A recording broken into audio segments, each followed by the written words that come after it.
अंदर भी हम लोगों ने टेंशन और एक्सीलरेशन को ही फाइंड आउट करना है, लेकिन हमारे पास जो यहाँ पर सिनेरियो है वो थोड़ा सा चेंज होगा हमारी एडवर्स मशीन से रेलेवेंट। तो यहाँ पर हम अपनी डायग्राम पहले बना लेते हैं students.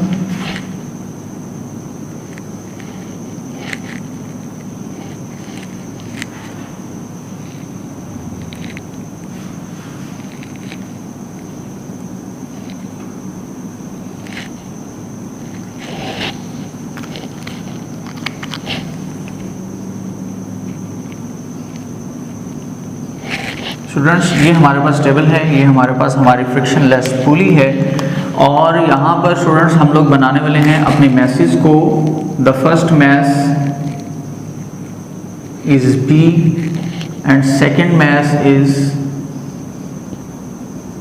A and both masses are attached with the ends of string which is passing over a frictionless pulley।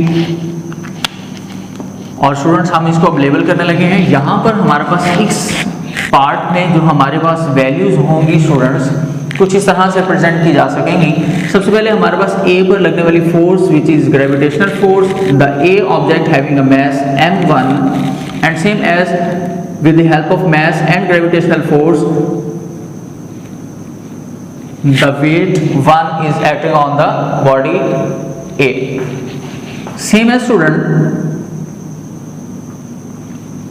यहां पर हमारे पास इस ग्रेविटेशनल फोर्स का रिएक्शन होगा, reaction in a string, so it will mention as a tension due to the gravitational force which is acting on a greater mass of an object A, it produces an acceleration downward। Students, next, the tension throughout the string is T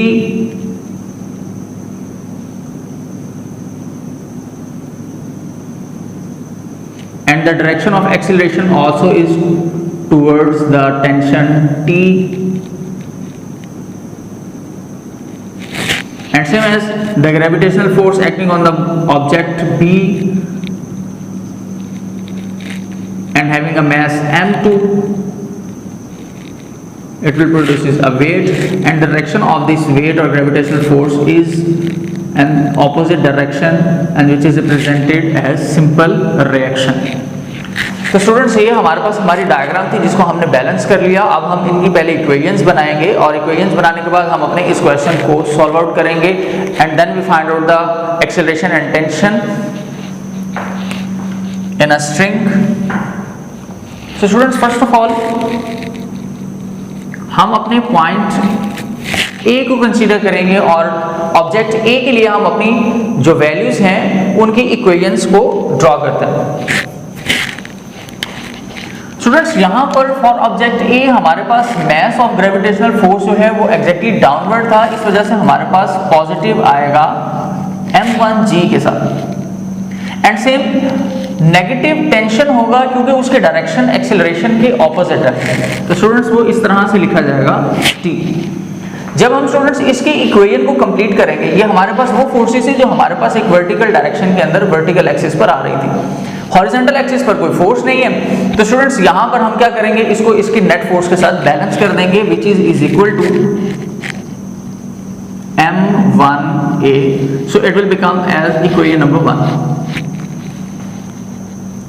students अगर हम बात करें अपने point B की, तो students यहां पर हमारे पास पॉइंट बी पर अगर आप देखें तो ग्रेविटेशनल फोर्स भी लगेगी, इसका डायरेक्शन आर भी है। वर्टिकल पॉइंट्स में हमारे पास दोनों फोर्सेस आपस में बैलेंस हो चुकी हैं और इनमें से कोई फोर्स ऐसी नहीं है जिसकी वजह से ऑब्जेक्ट में कोई चेंज आ जाए या ऑब्जेक्ट मूव करना शुरू कर दे।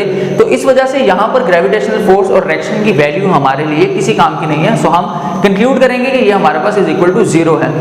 इसी तरह यहाँ पर इस ऑब्जेक्ट को मूव करवाने में हेल्प कर रहा है हमारे पास इसका वेट टेंशन, और ये टेंशन ही इसको अपनी तरफ मूव करवा रहा था और उसकी वजह से इसके अंदर एक्सेलरेशन प्रोड्यूस हो गया ए। तो हमारे पास जो यहाँ पर इक्वेशन बनेगी स्टूडेंट्स, वो इक्वेशन हमारे पास सिर्फ और सिर्फ बी में टेंशन की वजह से होगी जिसकी वजह से एक्सेलरेशन प्रोड्यूस हुआ, दैट इज टेंशन टी।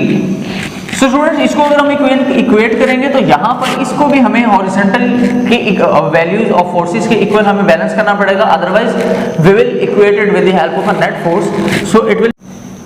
तो स्टूडेंट्स यहाँ पर अब हम फाइंड आउट करने वाले हैं अपनी एक्सीलरेशन को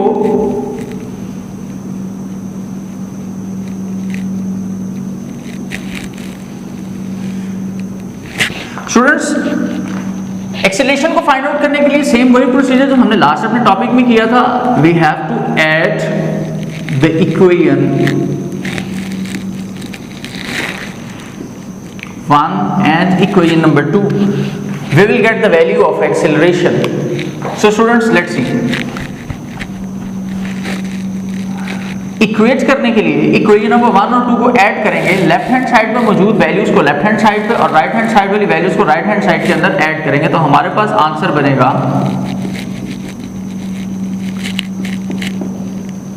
m1a प्लस m2a। स्टूडेंट्स यहाँ पर हमारे पास a दोनों साइड्स पर कॉमन आ रहा है, हम इनको कॉमन निकालेंगे और इनको आपस में स्ट्रेट फॉर्म में लिख देंगे, लीनियर फॉर्म में।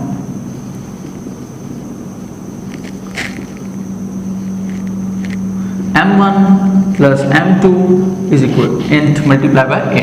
स्टूडेंट्स यहाँ पर हमारे पास t और t आपस में फिर कैंसिल हो रहे हैं। स्टूडेंट्स इनको हम कैंसिल करेंगे और यहाँ से हमें एक्सीलरेशन चाहिए m1 m2 को यहाँ से हम यहाँ पर स्टूडेंट्स डिवाइड करवा देंगे, तो m1g over m1 plus m2 is equal to a and this is the answer. तो students this is so simple. Students यहाँ पर अब हम अपनी इस इक्वेशन को इक्वेशन नंबर 3 कंसीडर करेंगे और ये इक्वेशन हमें हेल्प करेगी हमें टेंशन फाइंड आउट करने में। तो स्टूडेंट्स यहाँ पर बजाय इसके कि हम डिवाइड मल्टीप्लिकेशन के फॉर्म में जाएं, हमारे पास एक बहुत ही सिंपल इक्वेशन अवेलेबल है, that is equation number 2। So we just go to find out the value of tension. So to find out the value of tension, we have to put or substitute the value of A means equation number 3 into the equation number 2, and then we will get the answer of tension by substituting equation number 3 in equation number 2। तो students यहाँ पर हमारे पास जो equation बनी थी, हम अपनी उस इक्वेशन को इक्वेशन नंबर 2 के अंदर ऐड करने वाले हैं, सब्स्टिट्यूट करने वाले हैं।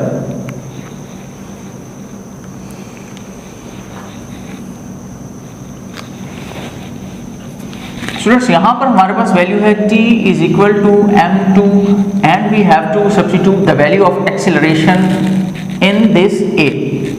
सो स्टूडेंट्स आपने देखा था कि हमारे पास एक्सीलरेशन की जो वैल्यू थी वो क्या फाइंड आउट की थी हमने। स्टूडेंट्स t हमारे पास कैंसिल आउट हो चुके थे, हमारे पास सिंपल वैल्यू बची थी m1g m1 plus m2। So students now just multiply the m2 with the numerator and the value will become as m1 m2 m1 plus m2 and the whole value is multiplied by g and so on guys। हमने यहाँ पर अपने tension को भी find out कर लिया। So this is so simple.